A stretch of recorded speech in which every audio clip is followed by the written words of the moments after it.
મહેસાણાની કડી જીઆઈડીસીની બંધ ફેક્ટરીમાંથી દારૂ ભરેલું ગોડાઉન ઝડપાયું છે। રેન્જ આઈજી સ્ક્વોડે બંધ પડેલા કંપનીના ગોડાઉનમાંથી 350 પેટી જેટલો ભારતીય બનાવટનો દારૂનો જથ્થો ઝડપી લીધો। કડી પોલીસ ઊંઘતી રહી અને આઈજી સ્ક્વોડે 30 લાખ કરતા વધુની કિંમતનો દારૂનો જથ્થો ઝડપી લીધો છે। ગોડાઉનમાંથી વિદેશી દારૂની 350 પેટી મળી આવી છે। 30 લાખથી વધુનો મુદ્દામાલ જપ્ત કરવામાં આવ્યો છે। સમગ્ર મામલે તપાસ ચાલુ છે। કેટલા સમયથી અહીંયા ગોડાઉન ચાલતું હતું, કોનું ગોડાઉન છે તેને લઈને પણ તપાસ ચાલુ છે।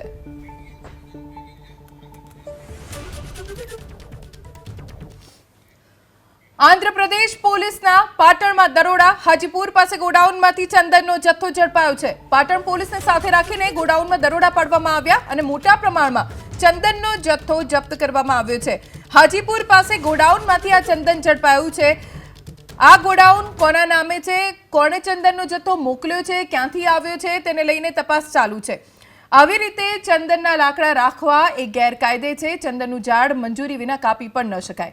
પાટણ પોલીસને સાથે રાખીને આંધ્રપ્રદેશ પોલીસે પાટણના હાજીપુરના એક ગોડાઉનમાંથી ચંદનનો જથ્થો ઝડપી લીધો છે।